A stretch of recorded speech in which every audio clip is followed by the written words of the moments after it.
araw mga bata, tatalakayin natin ngayon sa Filipino 3, Quarter 2, Week 4, Day 3 ang tungkol sa pagbibigay ng posibleng wakas sa kwento.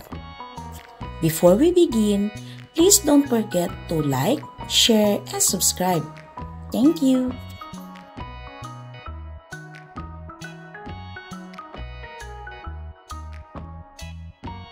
Lang gawain.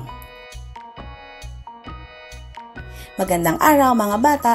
Magbalik tanaw tayo sa mga salitang naglalarawan ng panahon kung kailan naganap ang kilos at lugar na pinangyarihan ng kilos. Sagutin ang pagsasanay. Panuto. Ipabasa ang mga pangungusap sa bawat bilang. Suriin ang mga pangungusap sa pamamagitan ng pagtayo, kung ito ay naglalarawan ng panahon, kung kailan naganap ang kilos at pumalakpak naman kung ito ay naglalarawan ng lugar kung saan naganap ang kilos. Sabay-sabay nating awitin ang Paro-Parong Bukid.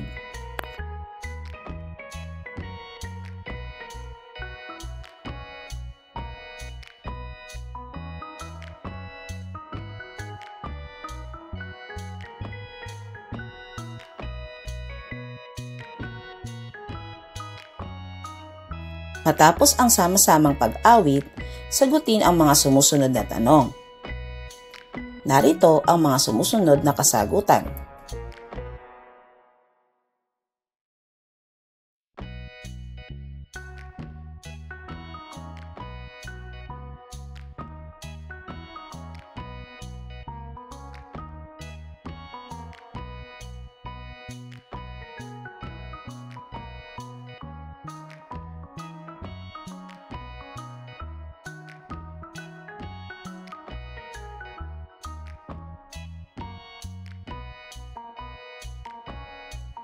Gawain paglalahad ng layunin. Suriin ang larawang nasa kahon.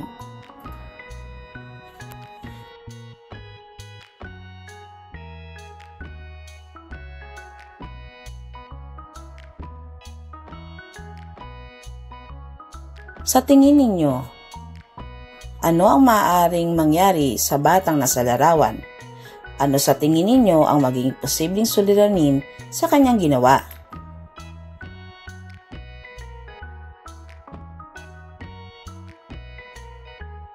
Gawain pag-unawa sa mga susing salita o parirala.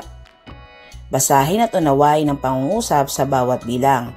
Iayos ang letra sa kabilang pakpak ng paru-paro upang matukoy ang kahulugan ng salitang nakasalungguhit.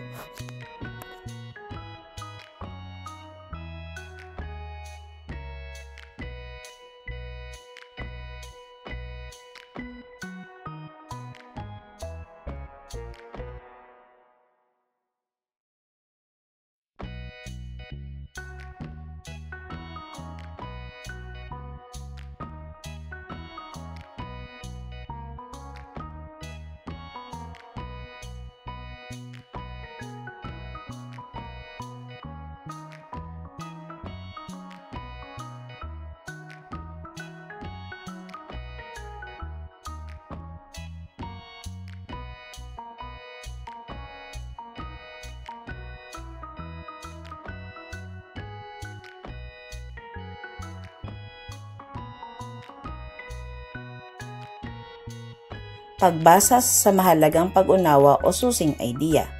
Tanong: sino sa inyo ang mayroong matalik na kaibigan? Ano ang katangian ng iyong matalik na kaibigan? Nagkaroon na ba kayo ng hindi pagkakaunawaan ng iyong matalik na kaibigan? At bakit? Ang tutubi at ang paru-paro. Isang araw, habang naghahanap ng makakain si tutubi, nakita niya si paru-paro na naninipsip sa mga nektar ng naggagandahang mga bulaklak. "Oy tutubi, saan ka pupunta? Halika muna dito at tingnan mo ang aking makulay na pakpak," sabi ng paru-paro habang paikot-ikot sa harap ng tutubi. "Wala akong oras, kaibigang paru-paro.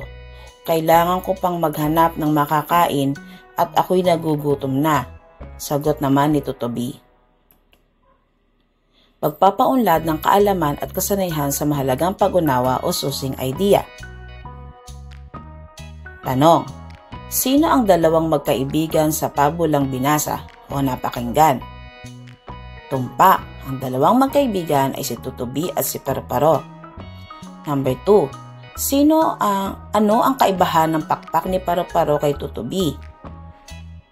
Ang pakpak ni Paru-Paro ay makulay, samantalang ang pakpak ni Tutubi ay hindi gaanong makulay.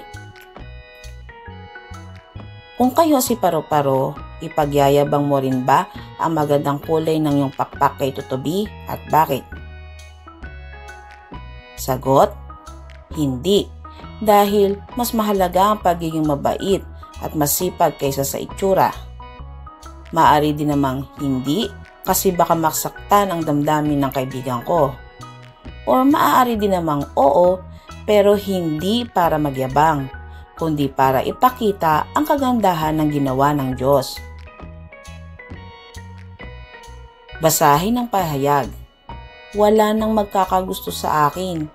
Ang pangit na ng pakpak ko at nahihiya ako sa iyo, kaibigang Tutubi. Pahayag ng Paru-Paro. Ano ang napagtanto ni Paru-Paro sa nangyari sa kanya? Nandito lang ako, kaibigang Paru-Paro. Hindi batayan ang itsura sa pakikipagkaibigan.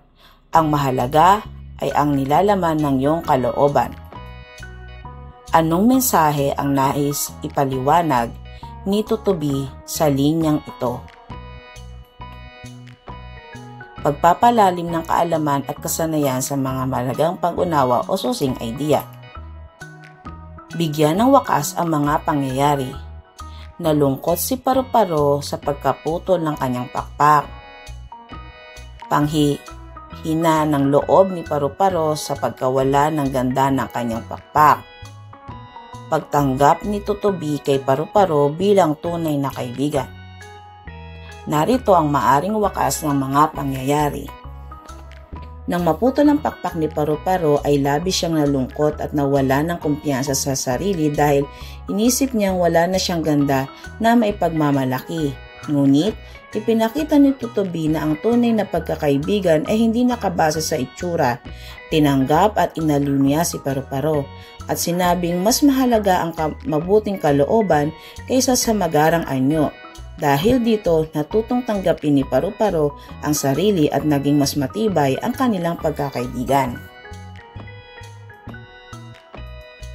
Paglalapat at paglalahat. Panuto. Isulat sa ilalim ng larawan ang posibleng maging kasunod na pangyayari. Narito ang larawan, isang batang mahilig kumain ng candy.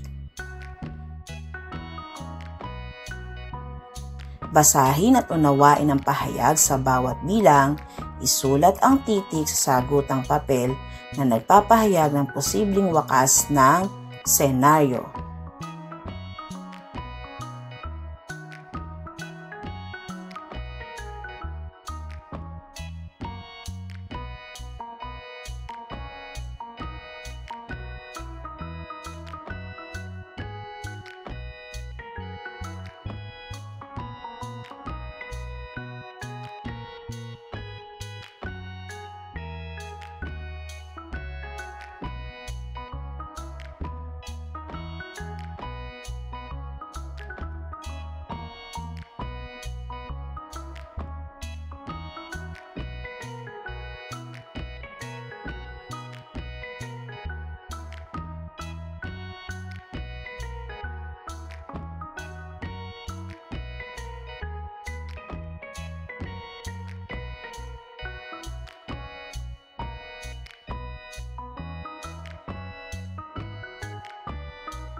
Magaling!